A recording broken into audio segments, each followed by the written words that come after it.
nous voulons être aux côtés d'accompagner l'État sur la sécurité alimentaire. Parce que la ticket de Zidaka est un produit durable. Voilà, 3 ans et plus.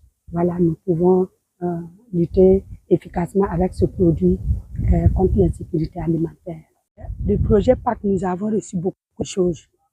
En termes d'organisation de l'entreprise même, ils nous ont accompagnés au recrutement du personnel de l'entreprise, voilà, tel que le commercial, il y a le comptable, voilà, et les commerciaux, voilà.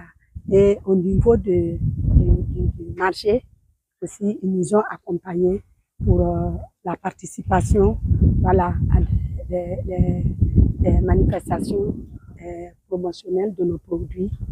Et au niveau de l'organisation toujours, ce projet nous a permis d'augmenter et de sécuriser notre production, voilà, en créant le partenariat de la production contractuelle avec les producteurs.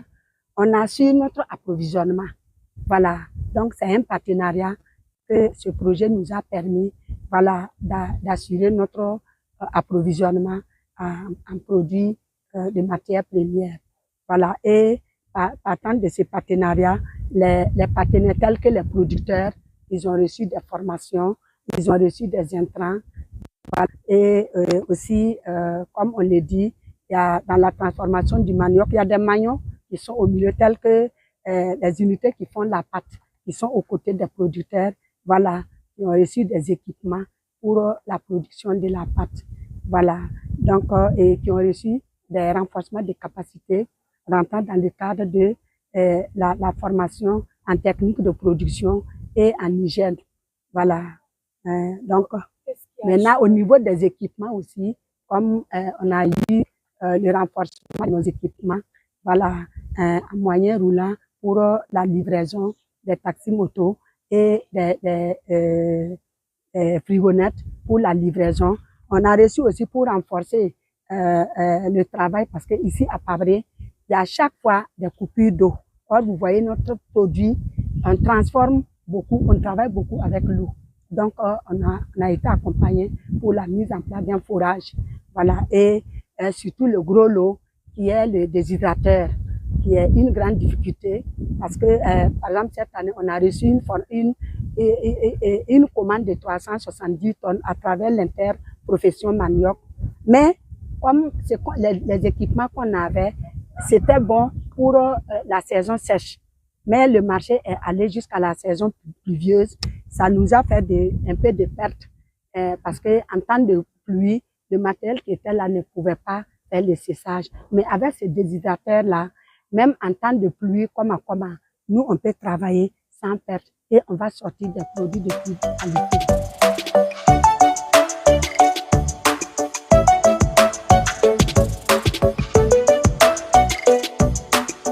Faso, dans sa production, utilise l'arachide comme une des matières premières de base. Et malheureusement, quand nous avons lancé le projet, la production, nous avons été tout de suite confrontés à la disponibilité de la matière première en local suivant nos spécifications. Il faut dire que les produits que nous fabriquons doivent répondre aux mêmes standards que, par exemple, le produit qui est fabriqué aux États-Unis ou en France. Parce que la finalité, c'est les enfants qui sont en situation de malnutrition et de sévère. Donc, le produit doit répondre à des spécifications très strictes, ce qui va forcément se répercuter sur les matières premières. C'est très important. C'est avec le pacte, ce qui a été intéressant, c'est vraiment tout ce qui a eu comme support, comme subvention, voilà, qui a amené aussi nos producteurs, nos coopératives à vraiment améliorer les capacités, voilà, à nous approvisionner. Par exemple, tout ce qui a eu comme subvention pour la construction des magasins, voilà, et puis aussi l'achat des décortiqueuses. Il faut dire que quand nous avons commencé, nous, avec dans tout scale, on était confrontés à des difficultés parce que nous achetons l'arachide décortiqué. Voilà. Et on a vu tout de suite qu'il y avait beaucoup de difficultés à mobiliser justement l'arachide décortiqué et beaucoup de producteurs, de coopératives revenaient tout de suite l'arachide sur le marché parce que ces coopératives n'avaient pas de capacité de stockage. D'un côté, elles n'avaient pas le moyen de décortiquer les arachides suivant les plannings contractuels. Donc, justement, le fait de les aider à s'équiper en décortiqueuse, à construire des magasins, ça a permis de vraiment régler ce problème-là. Je pense que ça a aussi montré à ces coopératives-là que nous sommes vraiment dans une démarche, on va dire, win-win. Ça les a motivés justement à respecter, ça les a facilité le respect de leur engagement contractuel. Donc, pour le cas des Innofaso aussi, pareil, on a bénéficié de beaucoup de points de subventions via ce programme PAC-là. Dans notre cas spécifiquement, je pense que vous avez vu un système d'accès sécurité à l'entrée, parce que il faut le dire au passage, Innofaso est certifié FSCC 22000. Et donc, une des exigences de cette norme aussi, c'est d'assurer la food défense, la food fraude. Voilà. Donc, sécuriser l'accès à notre site, à l'unité de production était aussi un point important. Donc, je pense que grâce au projet PACT, nous avons pu réaliser cet investissement-là. Et au-delà de ça, il y a aussi, via le programme PACT, nous avons augmenté notre capacité de production via l'installation d'une ligne additionnelle. Qui nous a permis d'augmenter de 25% notre capacité de production, en passant de 4200 à 5600 tonnes. Voilà. Il y a aussi eu, et comment on appelle ça, voilà, l'extension bureau qualité, parce qu'on est, comme vous l'avez vu, hein, on est au sein des deux yeux.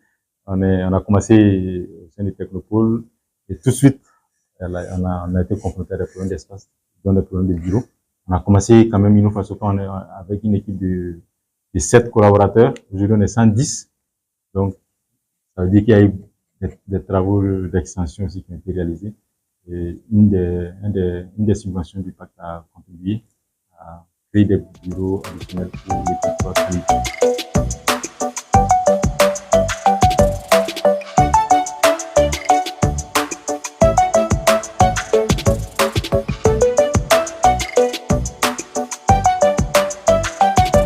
Ils ont apporté une subvention pour la construction du bâtiment. Ils ont apporté une subvention pour l'achat des machines que vous voyez.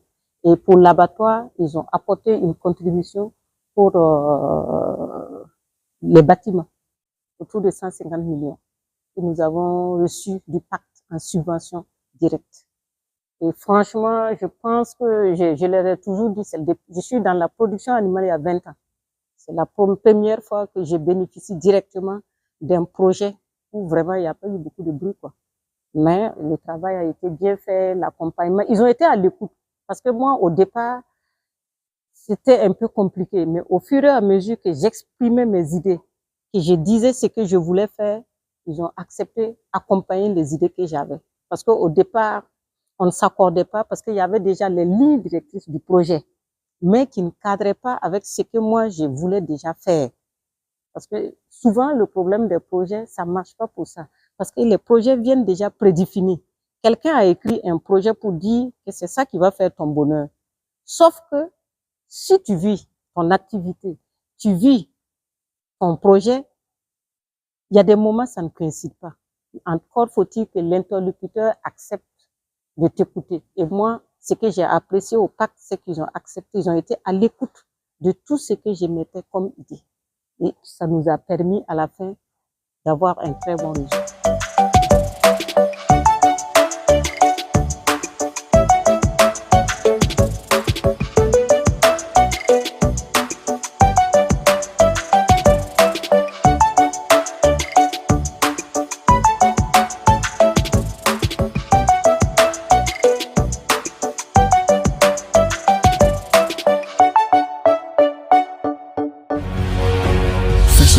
Une autre facette de l'information au Burkina Faso.